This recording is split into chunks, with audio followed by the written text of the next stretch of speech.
ஹல்லேலூயா. கர்த்தருடைய நாமம் மகிமைப்படுவதாக. இந்த வீடியோ கிளிப் மூலியமாய் உங்களை சந்திப்பதில் மிகவும் சந்தோஷப்படுகிறேன். எனக்கு அருமையானவர்களே, கர்த்தருடைய நாமம் மட்டும் மகிமைப்படுவதாக. இந்த நாளிலே கூட உங்களோடு கூட இடைப்படும்படியாய் ஒரு சில காரியங்களை தேவன் என்னுடைய இருதயத்தில் ஏவினப்படினாலே இந்த வீடியோ கிளிப்பை உங்களுக்கு உண்மையை சமர்ப்பிக்க நான் ஆசைப்படுகிறேன். எனக்கு அருமையானவர்களே, என்ன காரியம் என்று சொல்லி பார்ப்பீர்கள் என்றால், கர்த்தருடைய நாமம் மகிமைப்படுவதாக. இன்றைக்கு அநேகர் யூஸ் பண்ணிக்கொள்ளுதான ஒரு காரியம் என்னன்னா ஃபேஸ்புக். யாருக்கிட்ட நீங்கள் ஃபேஸ்புக்கில் இருக்கீங்களா, இல்லை நீங்கள் ட்விட்டரில் இருக்கீங்களா அப்படின்னு சொல்லுறதான ஒரு காரியங்கள். ஃபேஸ்புக்கில் இருந்தால் ஃபேஸ்புக்கில் ஆட் பண்ணுங்கன்னு சொல்லுறதான ஒரு காரியங்கள். ஒரு நண்பன் இப்படியா பேசும் பொழுது எப்படி இருக்கு அப்படின்னு நீங்கள் ஃபேஸ்புக்கில் இருக்கிறீங்களா அப்படின்னு கேட்குறதான ஒரு சூழ்நிலைகள் இந்த நாட்களுக்குள்ளாய் கடந்தேறி கொண்டு இருக்கிறது. ஆனால் எனக்கு அருமையானவர்களே, இதில் அநேகர் சொல்லுகிறதான ஒரு கார் என்ன சொல்லி பார்ப்பீங்கன்னா, அவங்க சொல்கிறாங்க இந்த ஃபேஸ்புக் ரொம்ப யூஸ்ஃபுல்லாக இருக்குது பிரதர், இந்த ஃபேஸ்புக் எங்களுக்கு வெரி யூஸ்ஃபுல்னு சொல்கிறாங்க. ஏன்னா ஒரு சிலவங்க சொல்லும்போது பார்த்தீங்கன்னா, இந்த ஃபேஸ்புக் மூலிமா அநேக நன்மைகள் எனக்கு இருக்குது, அநேக ஃப்ரெண்ட்ஸ்கள் எனக்கு எனக்கு என்ன ஆட் பண்ணியிருக்காங்க, ஏன்னா உலகம் ஃபுல்லாக தெரியுது பிரதர். எப்படி ஏன்னா உலகம் ஃபுல்லாக தெரியுது பிரதர் என்ன சொல்லுது ஒரு சில காரியங்கள். இன்னும் ஒரு சிலவங்களை பார்ப்பீங்கன்னா அவங்க என்ன சொல்கிறாங்கன்னா, ஃபேஸ்புக் மூலிமா ஆண்டவனோட பேசுகிறார் பிரதர், இப்படியே குறிப்பிட்டதான ஒரு ஊழியக்காரர்கள் இல்லை குறிப்பிட்டதான ஒரு ஃபேஸ்புக் ஃப்ரெண்ட் எனக்கு இந்த மாதிரி வார்த்தைகள்லாம் அனுப்புகிறாங்க, யூஸ்ஃபுல்லாக இருக்குது, வேத வாசனங்கள் ஃபேஸ்புக்லேயும் வருது பிரதர் அப்படின்னு சொல்லுது ஒரு சில சாரார் இப்படியே சொல்லுகிறாங்க. ஆனால் எனக்கு அருமையானவர்களே, ஃபேஸ்புக் நல்லதா யோசித்து பாருங்க அப்படின்னு சொல்லிங்கன்னா, ஒருவேளை என் அட்ரஸ் கொடுத்தேன்னா எல்லாம் என்னை அடிச்சுட்டு போயிடுங்க போல இருக்கு. அந்த மாதிரி ஃபேஸ்புக் நல்லது, எனக்கு ஃப்ரெண்ட்ஸ் நான் அதனால தானே கிடைச்சாங்க நிறைய ஃப்ரெண்ட்ஸ்ன்னு சொல்லிட்டு அநேகர் சொல்கிறாங்க. ஆனால் இந்த நாளில் உங்களோட கூட இடைப்பட தேவன் ஒரு சில வார்த்தைகளை உங்களுக்காக வைத்திருக்கிறார். எனக்கு அருமையானவர்களே, ஃபேஸ்புக்கில் பார்த்தீங்கன்னா ஆசீர்வாதமான வார்த்தைகள் வந்தால் ஒரு 100 லைக் வரும், இல்லை 200 லைக் வரும். எச்சரிக்கையான வார்த்தைகளை பார்த்தீங்கன்னா ஒரு 10 லைக் கூட வராது. கமெண்ட் பார்த்தீங்கன்னா ஒன்று கூட போட மாட்டாங்க கமெண்ட்டை. ஆனால் ஆசீர்வாதமான பார்த்தீங்கன்னா ஆராய்ந்து முடியாத பெரிய காரணம் என்ன முடியாத அதிசயங்களையும் செய்வேன்னு சொல்லிட்டு வாக்கு கொடுத்தாருன்னு வச்சிங்களேன். ஆண்டவர் ஆக்சுவலி யாராவது ஒரு நபர் அந்த அந்த அந்த வார்த்தையை போஸ்ட் பண்ணால் உடனே அமேன் பிரைஸ் தி லார்ட் கர்த்தரோட பேசுகிறாரு அமேன் அப்படின்னு லைக் கொடுத்துட்டு போவோம், சூப்பர் பிரதர்லாம் போடுவோம்.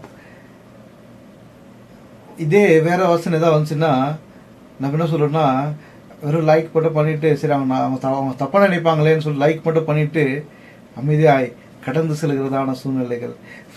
நம்ம என்ன பண்ண மாட்டோம், அந்த அந்த கமெண்ட் போட மாட்டோம். எனக்கு அருமையானவர்களே, இதெல்லாம் நான் தப்புன்னு சொல்லலை. ஆனால் இது போடுவது நிமித்தமாய் நீ ஒரு பரிசுத்தவான் என்பதை நீ காண்பிப்பாயோ, வேத வசனங்களை நீ லைக் பண்ணுவது நிமித்தமாய் நீ ஒரு பரிசுத்த வாட்டு என்பதை காண்பிப்பாயோ, உன்னுடைய வாலில் வேத வசனங்களால் நிறைந்து, உன்னுடைய வாலில் பார்த்தீங்கன்னா ஜப குறிப்புகளால் நிறைந்து, அருமையான பாடல்களால் நிறைந்த ஒரு வாளா இருக்குன்னா நீ என்ன நினைப்பீங்க, ஓ இவர் ரொம்ப பெரிய நல்ல பையன் நல்ல சகோதரின்னு சொல்லுவோம். இதெல்லாம் வேஸ்ட்டுங்க, இதெல்லாம் வேஸ்டான ஒரு காரியம். எனக்கு அருமையானவர்களே, எப்படி சொல்றேன்னு பார்க்குறீங்களா?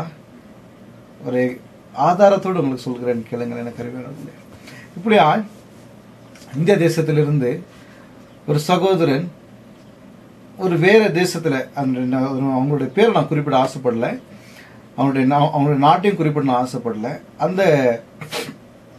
அவங்கள ஃப்ரெண்ட் ரிக்வஸ்ட் அனுப்பிச்சிருக்காங்க. அனுப்பிச்ச உடனே இவங்க அந்த சிஸ்டர் பார்த்துருக்குறாங்க, நல்ல ஊழியக்காரர், 64 வயசு நிரம்பிய ஒரு ஊழியக்காரர். ஸோ இவங்க பிரேசலான அண்ணா அப்படின்லாம் சொல்லி பேச ஆரம்பித்த உடனே என்ன காரியம் நடந்ததுன்னா, கொஞ்ச நாள் சேட்டிங் பண்ணிட்டு இருக்கும்போது அவங்க அந்த சகோதரி சொல்லியிருக்காங்க, அண்ணன் எனக்கா ஜெபம் பண்ணுங்க, எனக்கு இந்த வாரத்தில் எங்களுடைய சபையில் என்னை நான் இது பண்ண போகிறேன், ஊழியத்தை நிறைவேற்ற போகிறேன் ஆண்டவர் கிருபையில் அப்படின்னும் போது, நான் எப்படிமா உனக்காக ஜெபம் பண்ணுறதுன்னு சொல்லிட்டு அங்கேருந்து ஒரு பதில் வந்திருக்கு. எங்கேருந்து 64 வயது நிரம்பிய ஒரு வயசான ஒரு போதகர்கிட்ட அங்கேருந்து ஒரு ரிப்ளை வந்திருக்கு. பண்ண உடனே அவங்க சொன்ன உடனே சொல்லியிருக்காங்க, இது நான் உங்கள் பொண்ணு மாதிரி தானே, நீங்கள் பண்ணுங்க, ஜெபம் பண்ணுங்கன்னு இருக்காங்க. அதுக்கு பொண்ணெல்லாம் வேண்டாம், நீ எப்போதுமே உன்னுடைய பேரை வைத்து நான் சொல்லுகிறேன், அது மாத்திரம் போதும்னு சொல்லியிருக்கிறாரு. இப்படி சொல்லியிருக்கும் போது இந்த சகோதரிக்கு ஒரு சின்ன டவுட். சரின்னு சொல்லிட்டு மறுபடியும் ஜெபம் பண்ணுங்க அப்படின்னு சொன்னோன்னே, நான் அவனை தொட்டு ஜெபம் பண்ணிட்டான் இல்லை தொடாமல் ஜெபம் பண்ணிட்டான்னு கேட்டிருக்கிறாரு. ஒரு ஊழியக்காரன் கேட்குற வார்த்தையா இது? நான் தொட்டு ஜெபம் பண்ணிட்டா தொடாமல் ஜெபம் பண்ணிட்டான். அப்புறம் அவர் சொல்லியிருக்கிறாரு, நான் அவனை தொடும்போது எனக்கு ரொம்ப கூச்சமாக இருக்குமா அப்படின்னு இருக்கிறாரு. எது அவங்களுடைய ஃபோட்டோவை தொட்டு ஜெபம் பண்ணும்போது. எஸ்ப்பா, இது என்ன ஒரு அருவருப்பான ஒரு காரியம் பாருங்களேன். உடனே அந்த சகோதரி பண்ணதான ஒரு காரியம் என்ன தெரியுமா? அந்த நபரை பிளாக் பண்ணி உடனே ஃபர்ஸ்ட் அன்ஃப்ரெண்ட் பண்ணாங்களாம். அன்ஃப்ரெண்ட் பண்ணதுக்கப்புறம் அவர் சொன்னாராம், ஐயோ செல்லம் டியர், சாரி நான் மன்னிச்சுட்டு நான் இது பண்ணிட்டேன். ஒரு ஊழியக்காரன் அல்லோ செல்லம் டியரான், எப்படி அல்லோ செல்லம் டியர் நான் மன்னிச்சிருந்தேன். உடனே அந்த சகோதரி பண்ண காரியம் முழுமையாக பிளாக் பண்ணிட்டு அவங்க அந்த ஃபேஸ்புக்கே மூடிட்டாங்களாம். எனக்கு இந்த ஃபேஸ்புக் தேவையில்லைன்னு சொல்லி டெலிட் பண்ணிட்டாங்களாம் ஃபேஸ்புக்கு. இது ஏன் நான் சொல்றேன்னா, வேத வஸ்திரங்களை போடுவது நிமித்தமாகவோ இல்லை ஆண்டவருடைய பாடல்களை போடுவது நிமித்தமாகவோ இல்லை மற்றவருடைய செய்தியை மற்றவருடைய வீடியோ கிளிப் மெசேஜஸை போடுவது நிமித்தமாகவோ நீ பரிசுத்தவான் என்பதை நீ காண்பிக்க முடியாது. எனக்கு அருமையானவர்களே, தெளிவா சொல்லணும்னா கொஞ்சம் ஆழமா போறோம் பாருங்களேன். எப்படின்னா, உங்களுடைய ஃபேஸ்புக்ல இன்பாக்ஸ் ஒன்று இருக்கு பார்த்தீங்களா? யாருக்கும் தெரியாத, உன்னுடைய தகப்பனுக்கும் தாய்க்கும் தெரியாத, உன்னுடைய மனைவிக்கு தெரியாத, உன் கணவனாருக்கு தெரியாத, உன்னுடைய நண்பனுக்கு தெரியாத அந்த இன்பாக்ஸ் ஒன்று இருக்கு பார்த்தீங்களா? உங்களுக்கு மாத்திரம் தெரிஞ்சிருக்கிற அந்த இன்பாக்ஸ், அதை ஒருத்தர் பார்க்குறாருங்க. தெய்வம் அதை பார்த்துட்டு இருக்கிறாரு. எஸ்எப்பா அதை பார்த்துட்டு இருக்கிறாரு. என்ன பண்ணிட்டு இருக்கிற அந்த இன்பாக்ஸ் பார்த்துட்டு இருக்கிறாரு. உங்களுடைய ரகசிய உறவுகளை இந்த நாளில தேவன் துண்டிக்க ஆசைப்படுகிறார். தேவையில்லாத ரகசியம், யாருன்னே தெரியாத, முகம் தெரியாத ஒரு நபரிடத்துல உன்னுடைய ரகசியங்களை நீ சொல்வாயோ, உன்னுடைய பிரச்சனைகளை நீ அவன்கிட்ட சொல்வாயோ, மனுஷங்கிட்ட நீ பிரச்சனைகளை சொன்னா அவன் தூத்துவான். மனுஷங்கிட்ட உன் பிரச்சனையை போய் சொல்லும் பொழுது, மனுஷன் உன்னுடைய இப்படியா ஒரு நபர் இருக்கிறான், அவன் இப்படியா பண்றான், அப்படி பண்றான், இப்படி இருக்குதா அப்படி இருக்குதான்னு சொல்லிட்டு மனிதன் தூத்தி விடுவான். எனக்கு அருமையானவர்களே, இப்படிதான் பண்ணிட்டு இருக்க. எடுத்த உடனே உன்னுடைய குறைவுகள் எல்லாத்தையும், உன்னுடைய குறையை எல்லாத்தையும் அவங்களோட சொல்ற. குடும்பத்தை குறித்துதான் ரகசியங்களை நீ அவங்களோட ஷேர் பண்ற. நீ அவனை நம்பி ஷேர் பண்ணி கொண்டு இருக்கிற. அது எவ்வளவு தவறான காரியம் தெரியுமா? எத்தனையோ குடும்பங்கள் இந்த ஃபேஸ்புக் நிமித்தமாய் சின்ன பின்னமாய் காணப்பட்டு கொண்டு இருக்குது. எனக்கு அருமையானவர்களே, இந்த நாளில் தேவன் உங்களோடு கூட இடைப்படுவாராக. அருமையானவர்களே, வாழ்க்கையை தேவனுக்கு அர்ப்பணிங்க. போதும். இந்த ஃபேஸ்புக்குன்னு தொடர்ந்து சற்று பாழான நாட்கள் போதும். எனக்கு அருமையானவர்களே, இது என்ன புஸ்தகம் என்ன தெரியுமா? பரிசுத்த வேதாகம். நீ ஒரு வசனத்தை பாட்டு உடனே ஏசப்பா என்னோட பேசினாருன்னு சொல்லிட்டு நீ சொல்ற ஃபேஸ்புக்ல, உனக்காய் உன்னுடைய வாழ்க்கை எப்படி இருக்கும் என்று, உன்னுடைய எதிர்காலம் எப்படி இருக்கும் என்று, உன்னுடைய கேள்வி என்ன, உன்னுடைய கேள்விக்கான பதில் என்ன என்பதை, உன்னுடைய ஏக்கம் என்ன என்பதை, நீ அழுகிற போது உன் கண்ணீரை துடைக்க, உன்னை டேக் கேர் பண்ண, உனக்காய் வாழ்ந்து கொண்டிருக்கிற, உனக்காய் ஜீவித்து, உனக்காய் ரத்தம் சிந்தி மரித்து உயிர்த்தெழுந்து பிதாவின் வலது பாரசத்துல உனக்காகவும் எனக்காகவும் பரிந்து பேசிக் கொண்டிருக்கிற என் அன்பு ஏசப்பா உனக்காய் காத்து கொண்டிருக்கிறாரு. இது என்னைக்காவது வாசி இருக்கிறோமா? அநேக இடத்துல என்னுடைய ஃப்ரெண்ட்ஸ், என்னுடைய ஃபேஸ்புக் ஃப்ரெண்ட்ஸுக்கு அநேகிட்ட கேட்டுன்னா, நீங்க பைபிள் வாசித்தீங்கன்னா என்ன சாப்டர் வாசித்தீங்க கேட்டீங்கன்னா அதோட அவங்க கிட்ட இருந்து ரிப்ளையே வராது. எனக்கு அருமையானவர்களே, கர்த்தருடைய நாமம் மகிமைப்படுவதாக. இதை வாசிங்க. அந்த ஃபேஸ்புக்கில் 20 மணி நேரம் நீ செலவிட்டு கொண்டு இருப்பாயானால் எப்படி சொல்றேன்னு சொல்றீங்களா? காலையில் எழுந்த உடனே, கண்ணை திறந்த உடனே உன்னுடைய கை உன்னுடைய மொபைலை நோக்கி போகிறது. அதை எடுத்து இன்னைக்கு யார் எனக்கு மெசேஜ் அனுப்பிச்சிருப்பார், யார் எனக்கு நல்ல செய்தி கொடுத்துருப்பாங்க, என் ஃப்ரெண்டு என்ன சொல்லியிருக்கிறான் இன்னைக்கு மார்னிங்ல, அவன் எழுந்துட்டானா இல்லை அவள் எழுந்துட்டாளா என்பதை நம்ம சேட்டிங்ல சொல்லியிருப்பாங்கல்ல, அது ஏக்கத்தோடு நின்று நீ எதிர்பார்த்துருக்கிற. ஆனா அவன் வேற ஒரு பொண்ணுகிட்ட அந்த மெசேஜ் அனுப்பிச்சு கேட்டுருப்பான், இல்லை வேற ஒரு பையன்கிட்ட அந்த பொண்ணு மெசேஜ் அனுப்பிச்சிருப்பான். எனக்கு அருமையானவர்களே, என்னடா அப்படி பேசுறேன்னு நினைக்காதீங்க, இது உண்மை, வாழ்க்கையில நடந்து கொண்டு இருக்கிறதான உண்மையை நான் பேசுகிறேன். எனக்கு அருமையானவர்களே, இதை எல்லளவும் நீங்க மறக்க முடியாது, எல்லளவும் நீங்கள் இதை நீங்க ஏமாற்ற முடியாது. எனக்கு அருமையானவர்களே, இதனால தேவனோடு கூட ஈடுபடுவராக, அந்த எல்லா ரகசிய காரியங்களையும் ரகசிய தொடர்புகளையும் துண்டிக்கும்படியாய் இதனால தேவனோடு கூட ஈடுபடுகிறார். நீ ஆரம்ப கட்டத்தில் ரொம்ப நல்லா இருந்த, ரொம்ப நல்லா ஜெபம் பண்ணிட்டு இருந்த, வேத வாசித்துட்டு இருந்த, ஆனா நீ ஆதியில கொண்டு இந்த அன்பை விட்டா என்று உன் பேர் குறைவென்றார். எனக்கு அருமையானவர்களே, இந்த உலகத்தை பாருங்க, கொஞ்சம் ஃபேஸ்புக்கை பார்க்கறத விட்டுட்டு தேவ சமூகத்தில் காத்துருங்க. அந்த உலகத்தை கொஞ்சம் பாருங்களேன். இப்போ ஒரு நிமிஷம் அந்த உலகத்தில் என்ன நடக்குதுன்னு நியூஸை கேட்டு பாருங்களேன். எங்க பார்த்தாலும் கொள்ளைகள், எங்க பார்த்தாலும் விபச்சாரம், எங்க பார்த்தாலும் பாலியல் வன்கொடுமைகள் நடந்து கொண்டு இருக்கிறதான சூழ்நிலைகள், எங்க பார்த்தாலும் பார்த்தீங்கன்னா மக்களே அழித்து கொண்டிருக்கிறதான சூழ்நிலைகள். எனக்கு அருமையானவர்களே, இன்னொரு சைட் பார்த்தீங்கன்னா ஆத்துமாக்கள் நரகத்துக்கு போய் கொத்து கொத்தாய் ஆத்துமாக்கள் நரகத்துக்கு போய் கொண்டிருக்கிற சூழ்நிலைகள். உன்னுடைய நேரத்தை ஃபேஸ்புக்கில் இருப்பேன்னா எப்படி ஆத்மா நரகத்துக்கு போற தடுக்க முடியும்? ஒரு சிலர் சொல்லலாம், நான் ஃபேஸ்புக்ல நான் ஆண்டவர் குறித்து தானே பேசுறேன்னு சொல்லலாம். நல்லது, அதை கொஞ்சம் நிறுத்திட்டு என் தெய்வம் உன்னோட பேசணும்னு ஆசைப்படுறாரு, ஏசப்பா உன்னோடு கூட பேசணும்னு ஆசைப்படுறாரு. நீ தேவனுக்கு தேவை, நீ ஆண்டவருக்கு தேவை. உன்னுடைய பரிசுத்தத்தை குலைத்து விட்டு இந்த ஃபேஸ்புக் ஒரு அற்பமான ஒரு ஃபேஸ்புக் நிமித்தமாய், இந்த அற்பமான நண்பர்கள் நிமித்தமாய் உன்னுடைய பரிசுத்தத்தை குலைத்து விட்டு நீ வாழுவது வேண்டியது உனக்கு தேவையா? யோசித்து பாருங்க. ஆண்டவருக்காக வைராக்கியம் பாராட்டுங்க. அவர் உங்களுக்காக காத்திருக்கிறார். இயேசுவோட இருதயத்தின் பாரத்தை சுமந்து கொள்கிறவன் யார்? கருமையான போது நிறுத்துங்க, ஸ்டாப் பண்ணுங்க.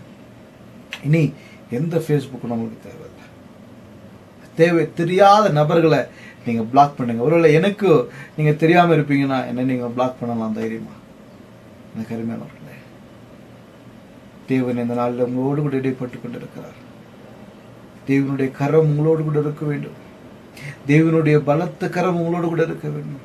ஐயோ, ஒரு ஊழியக்காராச்சே நல்ல வசனம்லாம் போடுறாரு, ஏமாந்து போகாதே, ஏமாந்து போகாதே. தெய்வத்தை தவிர, ஏசப்பாவை தவிர வேற யாரையும் நம்பாதீங்க. ஊழியக்கார, பரிசுத்தவான் எல்லாம் கரெக்ட், யாரையும் நம்பாதீங்க. ஏசப்பாவை தவிர, வேதத்தில் அப்படிதான் சொல்லி இருக்குது. ஏசப்பா தவிர யாரும் நம்பாதீங்க. ஏசப்பா உங்களை நேசிக்கிறார், உங்களை நேசிக்கிறார். என் தெய்வம் உன்னை நேசிக்கிறார். அதற்காகத்தான் அவர் கல்வாரியில் தன்னை முழுமையா அர்ப்பணித்தார். எனக்கு அருமையானவர்களே, உனக்காக தானே, உன்னை மீட்டுக் கொள்வதற்காக தானே. அதனால ஒப்புக்கொடு. போதும், நீ நடந்த நாட்கள் போதும். நீ விளையாடி திரிந்து நீ தேவனுக்காய் செலவிடாத நாட்கள் போதும். இனி தெய்வத்துக்காய் நீ செலவிடு. தெய்வம் உனக்காய் காத்து கொண்டிருக்கிறார். வருத்தப்பட்டு பாரிச்சு மக்கள், நீங்கள் எல்லாரும் இடத்துல வாருங்கள், நான் உனக்கு இளைப்பாறுதல் தருவேன் என்று சொன்ன தேவன். என்னை நோக்கி கூப்பிடு, உனக்கு அறியாது மெட்டாத பெரிய காரணம் அறிவிப்பேன் என்று சொன்ன தேவன் இந்த நாளில் உங்களுக்காய் காத்து கொண்டிருக்கிறார். எனக்கு அருமையானவர்களே, உங்களை நோக்கி காத்து கொண்டிருக்கிறார். எனக்கு அருமையானவர்களே, ஹல்லேலூயா, ஹல்லேலூயா, ஹல்லேலூயா. அவர் உன்னை நோக்கி காத்து கொண்டிருக்கிறார். நீ அவர்கிட்ட போக மாட்டியா? போதும், எல்லா அசுத்தத்தையும் உதறி தள்ளிட்டு பரிசுத்தமா போ. வேதத்துல வெளிப்படுத்துதல் என்றுதான யோவானுக்கு எழுதின வெளிப்படுத்துதல் சுவிசேஷத்துல இப்படியாய் அவர் சொல்றாரு, அசுத்தமா இருக்கிறவன் இன்னும் அசுத்தமா இருக்கட்டும், பரிசுத்தமா இருக்கிறவன் இன்னும் பரிசுத்தமா இருக்கட்டும், நீதி செய்யறவன் இன்னும் நீதி செய்யட்டும்ன்றாரு. நீ எதை நீ தேர்ந்தெடுக்க போற? பரிசுத்தத்தை தேர்ந்தெடுக்க போறியா? நீதியை தேர்ந்தெடுக்க போறியா? இல்ல யாருக்கும் தெரியாம உன்னுடைய அந்தரங்க பாவத்துல நீ ஜீவித்துக் கொண்டிருக்க போறியா? உன்னுடைய அந்தரங்க பாவம் வெளியரங்கமாக ஆக்க போகிற ஒரு நாள் இருக்கிறது என்பதை நீ மறந்து போகாதே. யாருக்கும் தெரியலன்னு சந்தோஷமா சேட் பண்ணிட்டு இருக்கிற, செல்லம் டியர்னு சேட் பண்ற. ஆனா உன் மனைவியை நீ எப்படி நீ நேசிக்கிற? உன் மனைவியை நீ எந்த வார்த்தையை சொல்லுகிறாய்? எனக்கு அருமையானவர்களே, தெய்வத்தை ஏசப்பாவை தவிர அன்பு செலுத்த, உண்மையான அன்பு செலுத்த ஏசப்பாவை தவிர வேற யாரும் இல்லை. ஏசப்பா மாத்திரமே உண்மையான அன்பு செலுத்துகிற தேவனா இருக்கிறார். இதுக்கு பரிசுத்த ஆவியானவர் உங்களுக்கு உதவி செய்வார். எனக்கு அருமையானவர்களே, இந்த செய்தியை கேட்கிற ஒவ்வொருவருக்கும் தாழ்மையாய் கேட்டுக்கொள்கிறதான ஒரு காரியம், தெய்வம் உன்னை நேசித்துக் கொண்டிருக்கிறார். நீ மணிக்கணக்காய் செலவிடுகிற அந்த பேஸ்புக்கை நிறுத்தி இந்த பரிசுத்த வேதாகமத்தை திறந்து வாசித்து தேவனை நோக்கி காத்திருப்பாயானால் அவர் உனக்கு தென்படுவார் என்பதை மறந்து போகாது. அதுதான் ஆண்டவர் சொல்றாரு, நீ என்னை தேடுவாயானால் தேடும் போதே கண்டடைவாய்னு ஒரு வார்த்தை சொல்லியிருக்கிறது. எனக்கு அருமையானவர்களே, தேவனுக்கு நீ தேவை, தேவனுக்கு நீ தேவை. நீ பேஸ்புக்ல வசனத்தை லைக் பண்ணது நிமித்தமாய், நீ அதை கமெண்ட் பண்ணது நிமித்தமாய், இல்ல ஷேர் பண்ணுவது நிமித்தமாய், நீ வசனங்களை போடுவது நிமித்தமாய் நீ பரலோக வாசலுக்குள்ளாய் நீ பிரவேசிப்பாய் என்று நீ நினைத்து விடாதே. அது அல்ல பரிசுத்தம், அது அல்ல பரிசுத்தம். உன்னுடைய வாழ்க்கையில பரிசுத்தமாய் காணப்படுவது மிக அவசியம். ஆவி ஆத்மா சரீரத்தில பரிசுத்தமாய் காணப்படுவது மிக அவசியம். உன்னுடைய அந்தரங்க வாழ்க்கையில பரிசுத்தமாய் ஜீவிப்பது மிக அவசியமா இருக்கிறது என்பதை நீ மறந்து போகாது. தேவனுடைய வார்த்தை இந்த நாளில் உன்னோடு கூட பேசிக் கொண்டிருக்கிறேன். எனக்கு அருமையானவர்களே, தேவன் உங்களை நேசிக்கிறபடினால இந்த பேஸ்புக்கை நீங்க தேவனுக்காய் அர்ப்பணிங்க.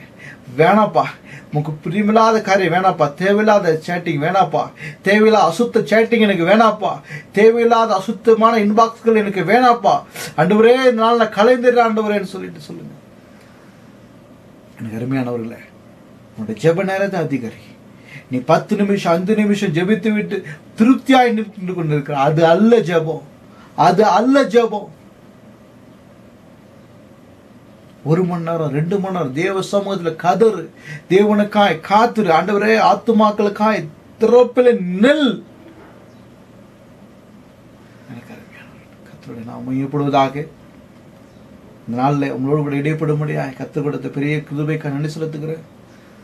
ஒருவேளை தவறா பேசியிருப்பா மன்னிங்க. உங்களுடைய அந்தரங்கங்களை அறிந்து கொண்டிருக்கிற தேவன் உங்களை பார்க்கிறார் என்பதை நீ மறந்து போகாதே. உன் அந்தரங்கத்தை தேவன் பார்த்து கொண்டிருக்கிறார். உன் பிரச்சனைக்கு தீர்வு, உன்னுடைய கேள்விக்கு பதில், உன்னுடைய கண்ணீரை துடைக்க ஏசப்பாவால தான் முடியும். இந்த பரிசுத்த வேதாகமத்தால தான் முடியும். இது திறந்து வாசிப்பயனால் நீ நிச்சயமாய் நீ பாக்கியவானாயிருப்பான் சொல்லி, இரவும் பகலும் அவருடைய வேதத்தை தியானமா இருக்கிற மனுஷன் பாக்கியவான் என்று சொல்லியிருக்கிறார்.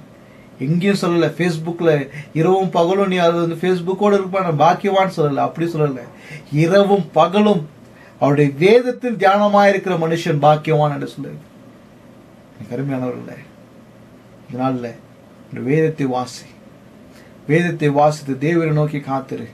உன்னுடைய எல்லா விதமான கேள்விக்கும், உன்னுடைய கண்ணீருக்கும், உன்னுடைய கடன் பிரச்சனைக்கும், உன்னுடைய நோய்க்கும், உன்னுடைய எல்லா காரியத்துக்கும் பதில் இயேசு கிறிஸ்துவே. மனுஷன் உன்னை டேக் கேர் பண்றேன்னு சொல்லுவான், நல்ல ஃப்ரெண்ட்ஷிப்பா பழகிற மாதிரி இருக்கும். மாயை, வேஷம், எல்லாம் வேஷமா இருக்கிறது. மனிதன் விருதவாகவே திரிகிறான். அவன் வேஷக்காரன், மனுஷன் வேஷக்காரன், அவனுடைய முகத்திர கிழியும் என்பதை நீ மறந்து போகாதே. ஆனால் என்னைக்குமே மாறாத அன்புள்ள தேவன் இயேசு கிறிஸ்து ஒருவரே. இன்னும் அதிகரி, எசப்போடு நெருங்குங்க, எசப்போடு நெருங்கி ஜீவிங்க. ஊழியக்காரர்களோடு பேசுவது நிமித்தமாகவோ, இல்லை ஊழியக்காரர்களோடு நீங்க வந்து நட்பு வைத்திருப்பது நிமித்தமாகவோ அந்த பரலோகத்துக்குள்ளாய் பிரவேசிக்க முடியாது. ஏசப்பாவோடு நீ நெருங்கி இருக்கணும். அனுதினமும் தேவனோடு கூட நெருங்கி இருக்கணும். அனுதினமும் தேவனோடு நீ சம்பாஷித்துக் கொண்டிருக்கணும். நீ தேவனோடு பேசி கொண்டிருக்கணும். மணிக்கணக்காய் பேசணும். ஆண்டவரே என்னோடு பேசுங்கன்னு சொல்லு, அவர் நிச்சயமா உன்னோடு பேசுவார். அவன் பார்க்கணும்னு சொல்லு, நிச்சயமா அவனுக்கு தென்பட வைப்பார். ஹல்லேலூயா, ஸ்தோத்திரம். கர்த்தருடைய பரிசுத்த நாமம் மகிமைப்படுவதாக. ஹல்லேலூயா, ஸ்தோத்திரம். எவ்வளவு அன்புள்ள தேவன், இரக்கமுள்ள தேவன், கிருபையுள்ள தேவன் நமக்கு கொடுத்திருக்கிறாரே. அதுக்காக நாம் கர்த்தரை ஸ்தோத்திரிப்போம். எனக்கு அருமையானவர்களே, நான் ஜெபித்து முடிக்க ஆசைப்படுகிறேன். பரிசுத்த பிதாவே, இந்த வீடியோ கிளிப்பை பார்க்கிற ஒவ்வொருவரையும் நீ கண்ணோக்கி பார்க்கிறாங்க. இயேசுவின் நாமத்தில் தேவையில்லாத அசுத்தங்கள், தேவையில்லாத ஆண்டவரே அசுத்த சாட்டிங்கள், ஆண்டவரே தேவையில்லாத ஆண்டவரே சுத்திர ஆண்டவரே அந்த நண்பர்களை இவர்களிடம் பிரிப்பிறாக ஜெபிக்கிறோம் சுவாமி. ஆதியில கொண்டிருந்த அன்பை விட்டாண்டு உன் பேரில் குறை என்று சொல்லிடுற ஆண்டவரே, இவர்களை கத்தனை சந்திப்பீராக, இவர்கள் அர்ப்பணிக்க கத்து கிருபை செய்வீராக. ஆண்டவரே, மணிக்கணக்காய் பேஸ்புக்ல உட்கார்வதை நிறுத்திவிட்டு ஏசப்பாவுடைய சமூகத்தில் மணிக்கணக்காய் வேதத்தை வாசித்து ஜெபிக்கிற கிருபையை தாங்கன்னு ஜெபிக்கிறோம் சுவாமி. ஆண்டவரே, நீங்க பொறுப்படுங்க ஆண்டவரே. ஆண்டவரே, சூத்திர சுவாமி, இவளை சந்திங்க. இவர்களுக்காய் நீர் மரித்தீர, இவருக்காய் நீர் உயிர்த்தீர ஆண்டவரே. என் ஜீவனுள்ள தேவன், மறைத்தின சதா காலம் உயிரோடு கூட இருக்கிறேன்னு சொன்ன தேவன், இயேசுவின் நாமத்தினால இவர்களை ஆசீர்வதிப்பீராக, இவர்களோடு கூட நீர் இடைப்படுவீராக ஜெபிக்கிறோம் சுவாமி. ஆசீர்வதியும் பலப்படுத்துங்க ஆண்டவரே. துதிகன மகிமையோடு இருக்கிறோம் சுவாமி, இயேசுவின் மூலம் பிதாவே, ஆமென். கர்த்தருடைய பரிசுத்த நாமம் மகிமைப்படுவதாக. இந்த வீடியோ கிளிப் மூலமாய் உங்களை சந்தித்ததில் மிகவும் சந்தோஷம்.